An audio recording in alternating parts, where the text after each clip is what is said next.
The quiet of space was broken by the desperate maneuvering of a silver ship, its smooth hull reflecting the distant starlight. The vessel, marked with the flowing symbols of the astral concordat, twisted and turned through a dense asteroid field. Inside, Terra worked the controls with 4 of its limbs, its pale blue skin gleaming with stress-induced moisture. Warning lights flashed across the control panels as another asteroid grazed the ship's hull. The impact sent vibrations through the entire structure, making Terra's sensory tendrils quiver.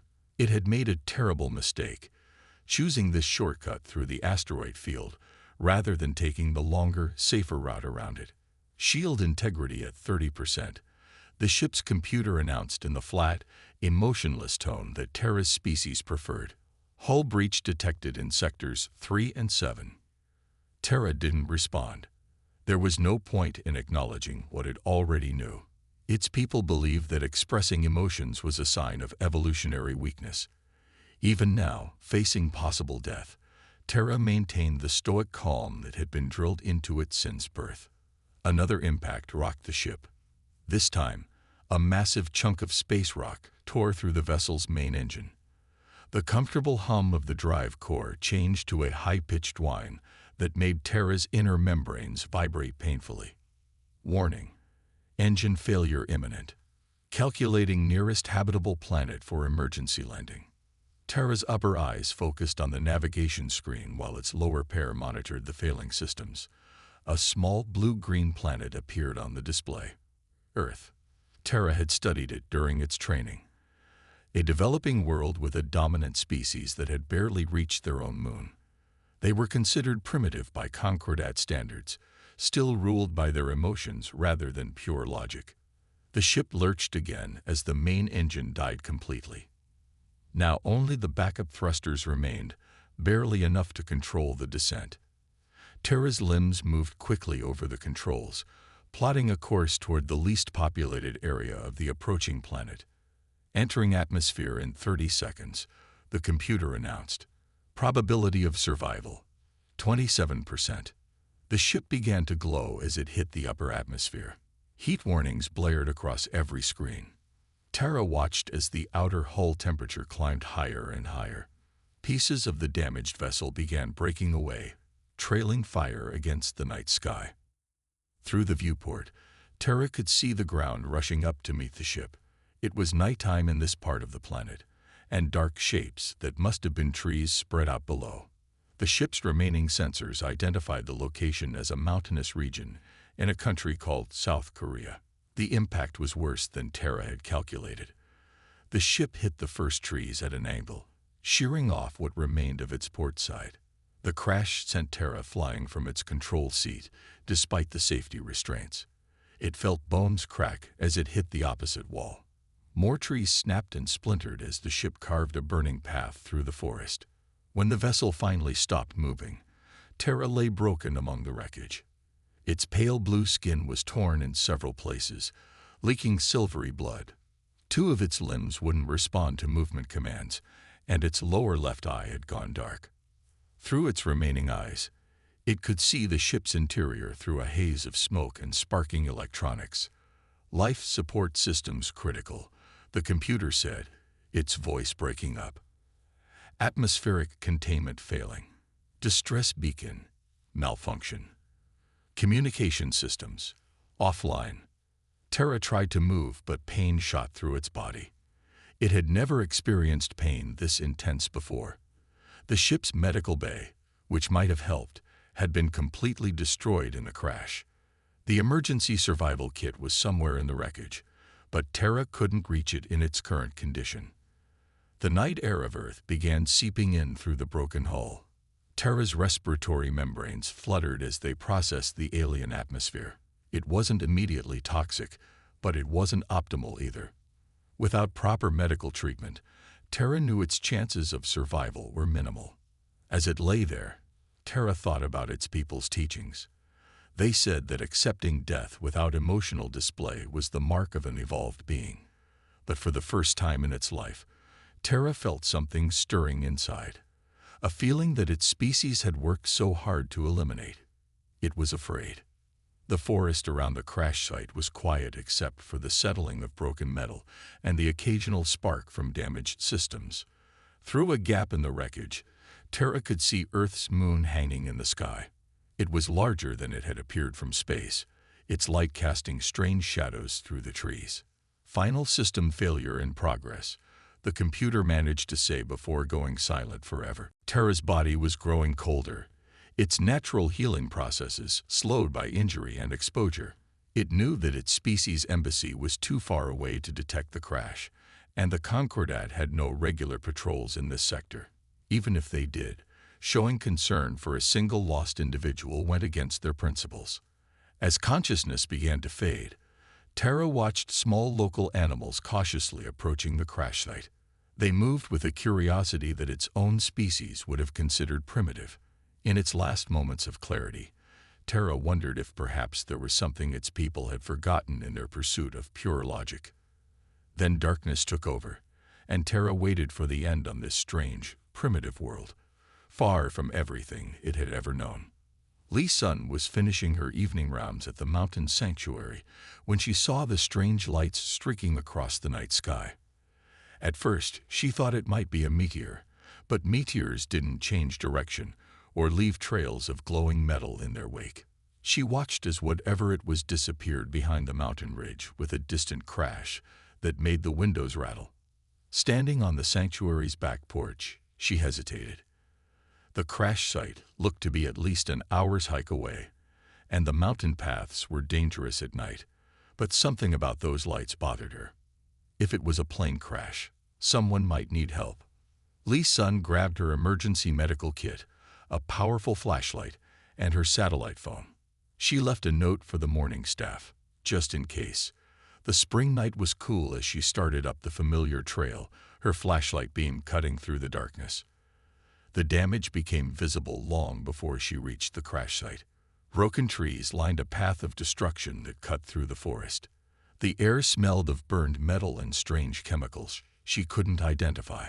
Her flashlight caught something shining through the trees, a piece of metal that looked too smooth and strange to be from any aircraft she knew. "Hello," she called out. "Is anyone hurt? I'm a doctor." Only the night sounds of the forest answered her. As she got closer, Lee Sun's flashlight revealed more of the crash site. What she saw made her stop in her tracks. This was no airplane. The broken pieces of metal had an otherworldly sheen, with markings that seemed to shift and flow in her flashlight beam. Her hand shook as she followed the debris field. This had to be some kind of secret military project, she told herself. There had to be a logical explanation. Then she saw the broken hull of the ship, and all her logical explanations fell apart. "Oh my God," she whispered. Through a gap in the wreckage, she saw movement. Something was alive in there. Her medical training kicked in, pushing aside her fear and confusion. Whatever was in there might need help. Lee Sun carefully picked her way through the debris. The beam of her flashlight found what looked like an entrance, the metal torn and bent. She had to squeeze through sideways to get inside. The interior of the craft was like nothing she'd ever seen. Broken panels flickered with fading lights, and strange devices lay scattered everywhere. Then her light fell on Tara. Lee Sun had treated everything from injured eagles to hurt bears, but nothing in her years of veterinary work had prepared her for this. The creature had 4 arms and smooth, pale blue skin. 2 sets of eyes blinked weakly in the flashlight beam. Silver fluid, blood, she realized, leaked from several wounds. The alien tried to move away from her light, making a sound that reminded her of wind through bamboo. One of its arms raised in what looked like a defensive gesture, but the movement was weak and uncoordinated. "It's okay," Lee Sun said softly, using the same gentle tone she used with injured animals. "I'm not going to hurt you. I want to help." The creature made another whistling sound, trying to press itself further back into the wreckage. Lee Sun could see that movement was causing it pain. Its skin had taken on a grayish tinge that she suspected wasn't healthy. Slowly, she set her flashlight down so it wouldn't shine directly at the alien. Then she opened her medical kit and took out some gauze. She held it up where the creature could see it, then mind wrapping it around her own arm. See, medicine, help. She kept her voice soft and steady. You're hurt. Let me help you. The alien watched her with all four eyes. Its defensive posture relaxed slightly, though whether from acceptance or weakness, Lee Sun couldn't tell. She took that as permission to move closer. Up close, she could see that the alien's biology was both similar to and very different from Earth life. It had what looked like bones, though they seemed more flexible than human bones. Its skin felt cool to the touch, and she could see something like gills fluttering at its neck. The creature flinched when she first touched it, but didn't try to pull away. Lee Sun worked carefully, cleaning and bandaging the worst wounds she could find. The silver blood seemed thicker than human blood, and it had an odd, sweet smell. You're very brave, she told her patient as she worked. I know this must be scary for you, being hurt and alone on a strange world. The alien watched her hands as she worked, all four eyes tracking her movements. Gradually, its defensive posture relaxed completely. Lee Sun thought she felt a slight vibration coming from its skin, almost like a purr. When she finished with the bandages, she took out a thermal blanket from her kit. The alien's skin felt too cool, and she worried about shock. As she wrapped the blanket around its shoulders, the creature made a new sound, softer than before. You're welcome, Lee Sun said, though she had no idea if it could understand her. But we can't stay here. This wreck isn't safe, and you need better medical care than I can give you here. She mind-walked with her fingers, then pointed outside. The alien blinked its four eyes in sequence, then made a movement that might have been a nod. When Lee Sun held out her hands to help it up, it reached out with one of its less injured arms and took them. Together, they made their way out of the wreckage and into the Earth night. Lee Sun knew that nothing in her life would ever be the same after this moment.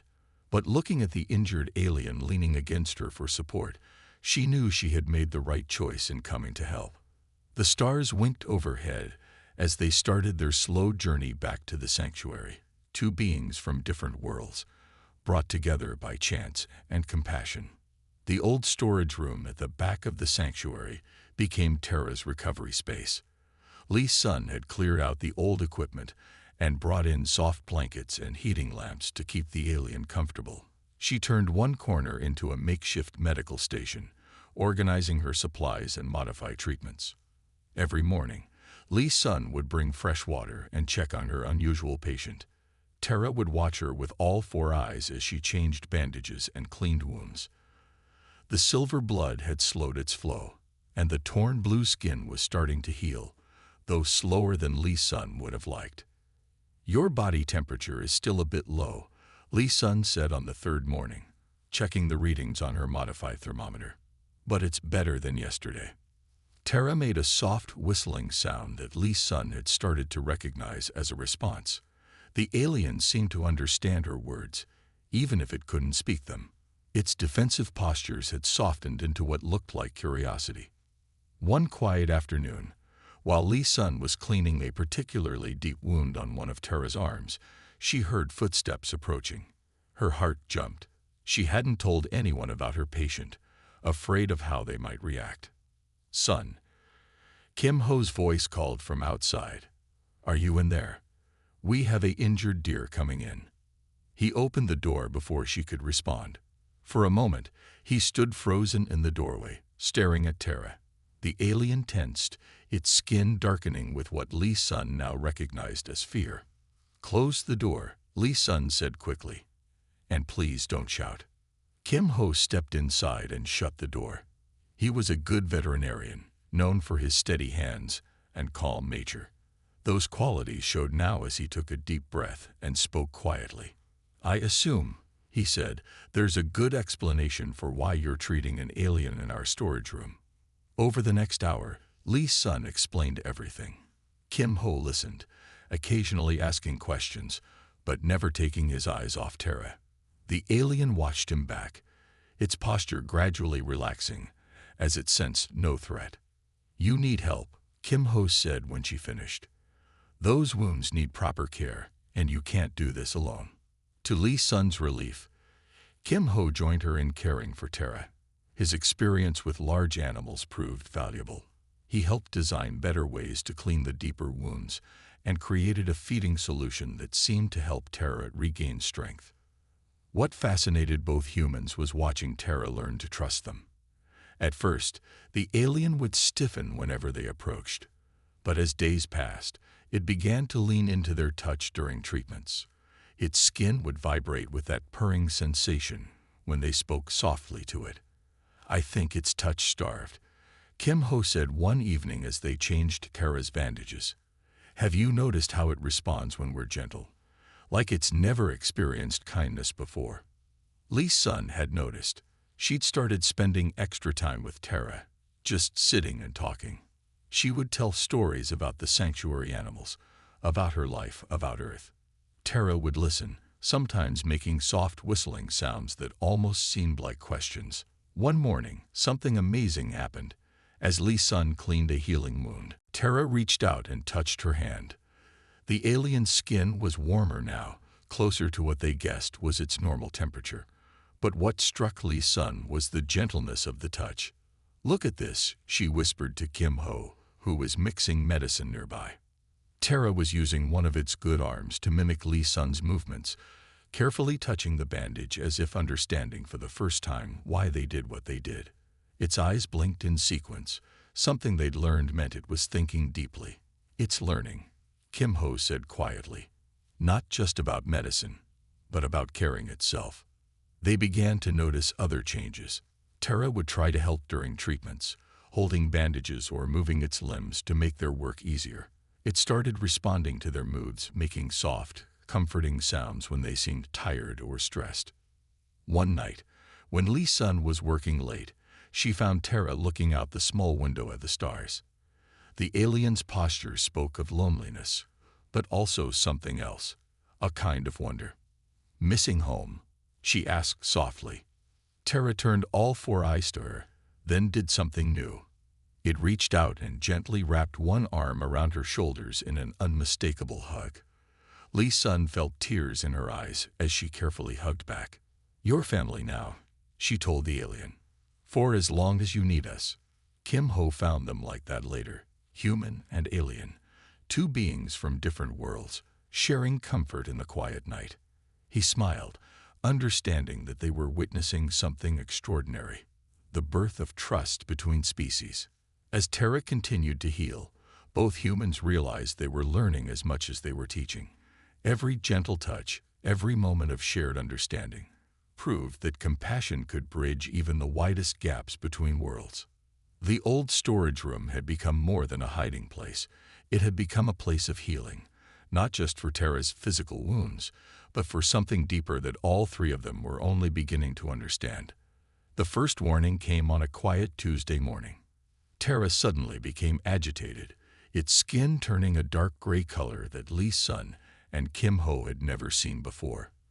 The alien moved to the window, all four eyes fixed on the sky. Strange lights appeared in the clouds, different from Tara's ship, more angular and threatening. The lights moved in a search pattern that was too precise to be natural. Tara made a high-pitched sound of distress that made both humans cover their ears. "What's wrong?" Lee Sun asked, touching Tara's arm gently. "What are those lights?" Tara pointed to the lights, then made a slashing motion across its throat, a human gesture it had learned. The meaning was clear: danger. The alien then pointed to itself and trembled. "Someone's looking for you," Kim Ho said slowly. "Someone bad." More lights appeared, getting lower. Through breaks in the clouds, they could see dark shapes that were definitely spacecraft. They moved like predators searching for prey. "We need to move," Lee Sun said, already gathering medical supplies. "They'll find the crash site, and then they'll search here." Kim Ho nodded, quickly packing food and water. "The old bear sanctuary," he suggested, "deep in the mountains. Nobody knows about it except us." They worked fast, packing only what they needed. Tara tried to help but was still weak from its injuries. The alien kept watching the sky, its skin getting darker with each passing minute. Just as they finished packing, they heard the first helicopter. But it wasn't a normal helicopter sound. It was deeper, with a strange humming underneath. Through the window, they saw black-clad figures dropping from one of the alien ships onto the crash site in the distance. "Back door," Kim Ho whispered. "Now." They helped Terra through the sanctuary's back halls. The alien moved as quietly as it could, but they could tell every step was painful. Lee Sun carried most of their supplies, while Kim Ho supported Terra. They slipped out just as the first searchers reached the sanctuary's front gate. In the early morning light, they could see the figures weren't human. They were tall and angular, wearing black armor that seemed to absorb light. "Nexus hunters," Terra whispered in its whistling voice. The first words they had understood from it. "They will not stop." The three fugitives moved into the forest, using the trees for cover. Kim Ho led them along hidden animal trails he used for tracking injured wildlife. Lee Sun brought up the rear, constantly checking behind them. They walked for hours, taking breaks only when Terra couldn't go further. During one rest, they heard the hunters' ships passing overhead. Everyone froze as lights swept the forest, but the thick canopy hid them from view. "Why are they hunting you?" Lee Sun asked quietly when the ships passed. Terra made a series of gestures they had learned meant politics and power. The alien then pointed to its own chest and made the sign for prisoner. "They want to use you against your people," Kim Ho realized. The alien nodded, then made another gesture, one expressing confusion. It pointed to them, then itself, clearly asking why they were helping. "Because it's right," Lee Sun said simply. "We don't abandon friends." Terra stared at them with all four eyes, processing this concept that seemed so foreign to its species. Before it could respond, they heard voices approaching, harsh, mechanical sounds that weren't human speech. They pressed deeper into the forest. The old bear sanctuary was still hours away, and Terra was weakening. The aliens' wounds had started seeping silver blood again from the strain. As they crossed a stream, Lee Sun slipped on a wet rock. Their medical kit fell, making a splashing sound that seemed impossibly loud in the quiet forest. Immediately, they heard the hunters change direction. "Go," Lee Sun told the others. "I'll lead them away." But before she could move, Terra gripped her arm. The alien shook its head firmly, then pointed to all three of them, and made the gesture for together. Despite its weakness, there was strength in its stance. Kim Ho smiled. "Together," he agreed. They found a hidden cave behind a waterfall, another of Kim Ho's wildlife secrets. As they huddled inside, listening to the hunters pass nearby, Terra did something unexpected. It wrapped one arm each around Lee Sun and Kim Ho, making the soft purring sound they now knew meant affection. The hunters searched until nightfall, their lights cutting through the darkness like alien knives. But they didn't find the cave, and eventually, the sounds of their searching grew distant. "We'll stay here tonight," Lee Sun whispered. "Move to the bear sanctuary tomorrow." As they settled in for the night, sharing what food they'd brought, Terra watched its human protectors with growing understanding. In all its species' advanced civilization, it had never seen beings risk themselves for another without reason or reward. The hunters would eventually return. They'd all knew that. But as they rested in the cave, hidden by the sound of falling water, something stronger than fear bound them together. It was something Terra's people had forgotten, and the Nexus hunters had never known. The power of friendship and loyalty freely given. Outside, the forest grew quiet except for the waterfall's constant song. Inside, three beings from different worlds shared warmth and trust, defying the cold logic of their hunters with something far more powerful, the simple choice to stand together. The morning mist still clung to the mountains when Lee Sun, Kim Ho, and Terra reached the edge of Park Mi's farm. They had been moving through the forests for 3 days, staying ahead of the Nexus hunters, but Terra's rebuilt strength was fading fast. "We need proper rest," Lee Sun whispered, watching Terra struggle to stay upright. and real food. They watched the old farmhouse for a while. Smoke rose from its chimney, and they could smell rice cooking. Park Mai was known in the area for her kindness to strays, both animal and human. Still, an alien was something else entirely. When they reached the back door, Park Mai was already there, as if she had been expecting them. The old woman took one look at the exhausted alien and their dirty, worried faces. "Inside," she said simply, opening the door wider.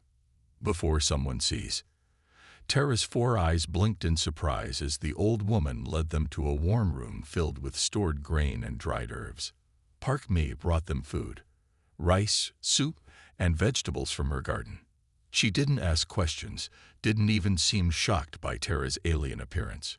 "Everyone needs help sometimes," was all she said when Lee Sun tried to explain. They stayed 3 days in Park Mai's farmhouse. The old woman kept watch while they rested, warning them when strange vehicles passed by or when unusual lights appeared in the sky. She shared her food and medicine without hesitation. On the second night, Tara made soft whistling sounds while watching Park Mai tend her garden. Lee Sun, who had learned to understand some of the alien sounds, translated for the others. "Tara says in its world, helping strangers is seen as a sign of poor judgment," she explained. "They believe it wastes resources that could be used for more logical purposes." Park Mai kept working as she listened. "And what does Tara think now?" The alien made more sounds, gesturing with all 4 arms. "It says it's starting to understand that kindness creates something valuable, connections between beings that make everyone stronger."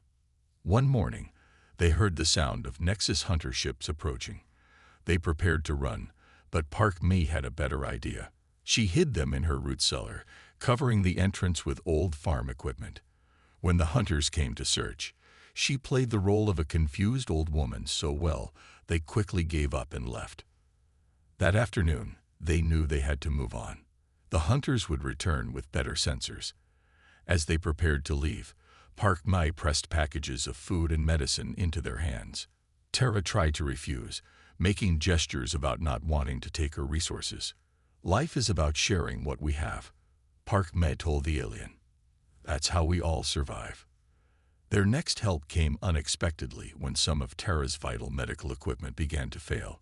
The alien's color started to fade, its breathing becoming labored. They needed someone who could work with complex machinery.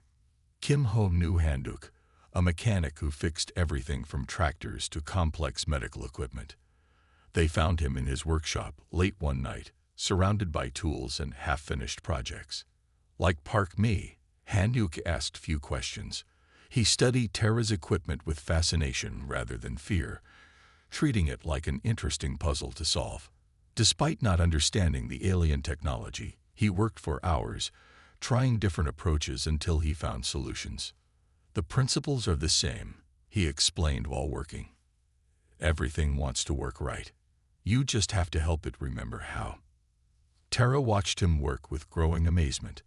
The alien made sounds that Lee Sun translated as questions about why he would help without understanding the technology or knowing if he would succeed. "Because you need help," Handuk said simply. "And I can try. That's reason enough." When the equipment finally started working properly, Tara's color improved immediately. The alien studied Handuk's repairs with all 4 eyes, making appreciative whistling sounds. That night, as they rested in Handuk's workshop, Tara shared more of its thoughts with Lee Sun.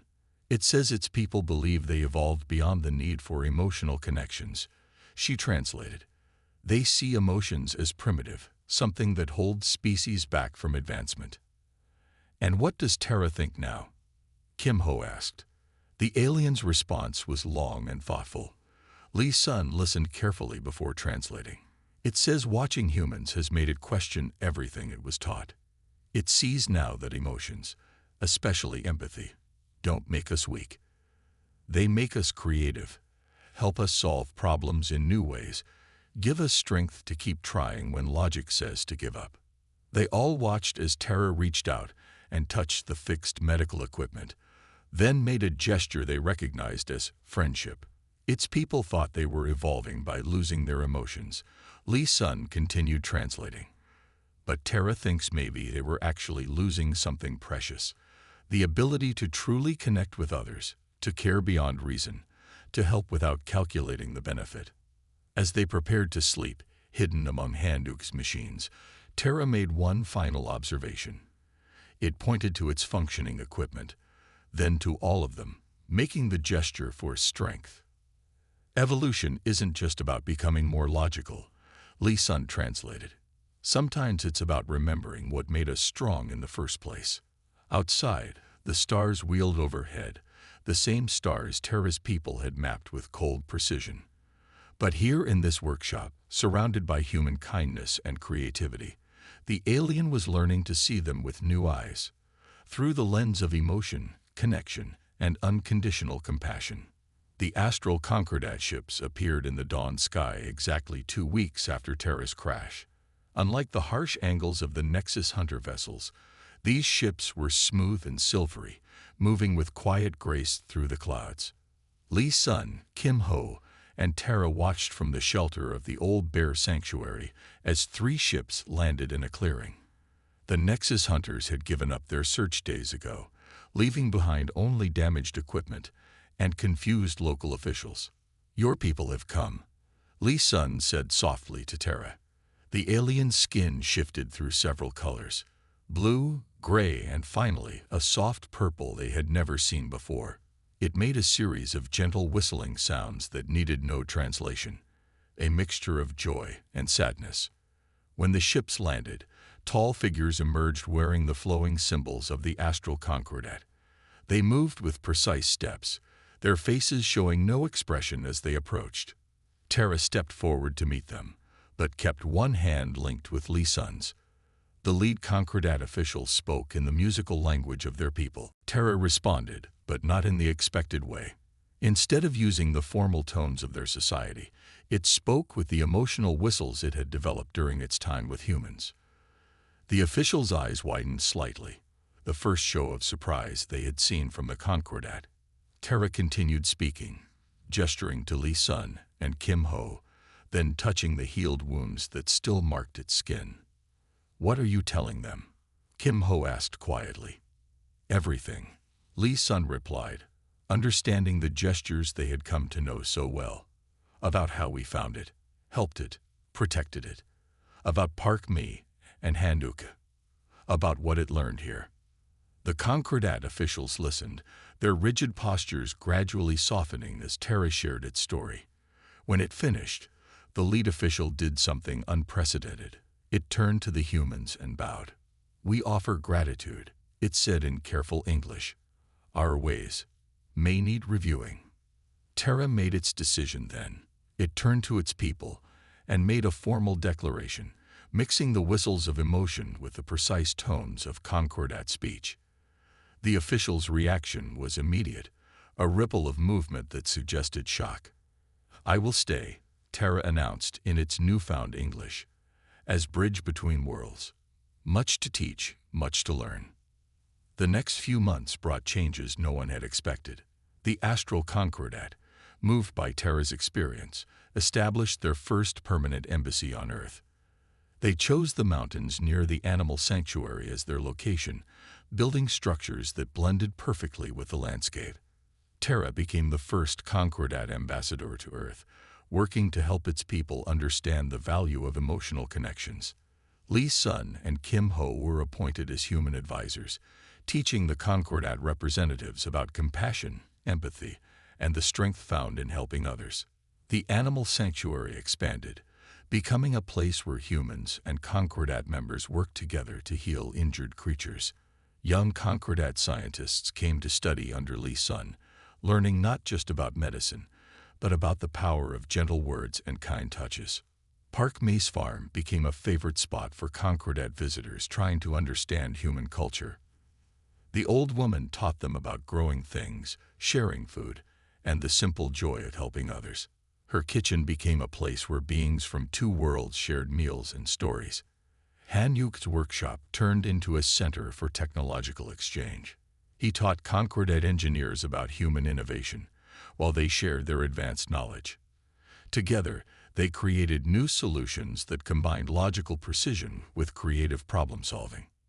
1 year after the crash, Terra stood with Lee Sun and Kim Ho on the sanctuary's porch, watching the sunset.